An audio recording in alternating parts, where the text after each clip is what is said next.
The interesting thing about exposing surfaces and subsurfaces within structures is that you straight away get a glimpse of history. Cutting through a floor and then lifting those floorboards, it's like opening up a tomb. You get this incredible rush of air, and the underneath of the floor is preserved and it's rock hard and it's like aged skin.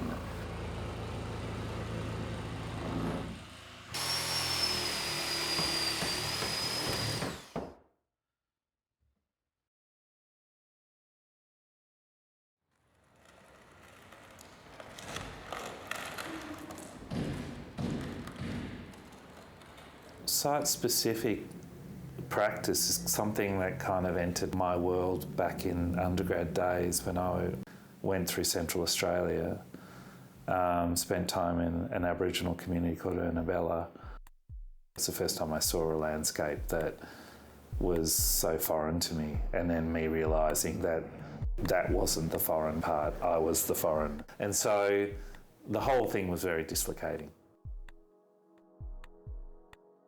When I moved to New York to do my second part of my second year, it was the first time I'd left the country.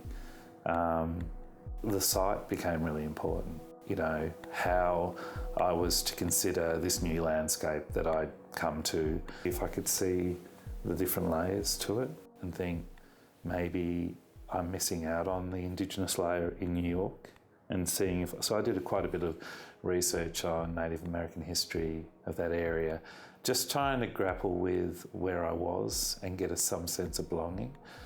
And so that is a whole conversation around site-specific practice, because that in a sense starts to realise that you're paying attention to everything around you.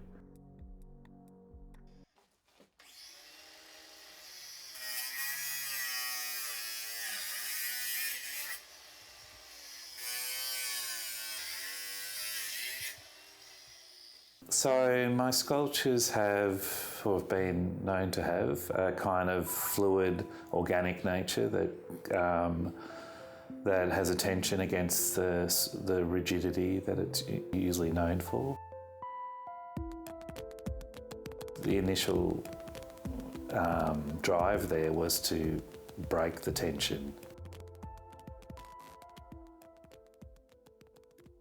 So there was a challenge I set up. So I'd find something and think, well, okay, let's say it's a chair, and think, how can I transform this chair into something else without introducing any new materials, just ideas, and maybe possibly consider the chair as having a level of tension held within it and seeing if I could relax that tension. So the first, I suppose, way to do that was to cut it and I suppose destroy it from being a chair. And I suppose the first thing that happens when you do that to something like a chair is it collapses to the floor. So that's that collapsing of the rigidity that happened. And these days I work a lot with buildings. And so the rigidity is the structure of the building, and then I'm starting to consider how I can actually break that tension and start to collapse the surfaces.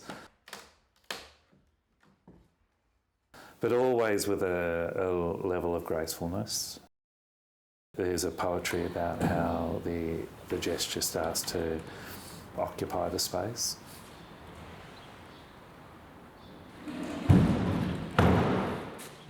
Will I continue to be doing site responsive practice for the rest of my life? And I'd say yes. I think that, you know, once you've sort of seen a certain way of working, you know, and the endless possibilities. I just hope I have the energy in life to keep up with the ideas I have and the sites I want to work with. So yeah, look, I'll keep going with this one.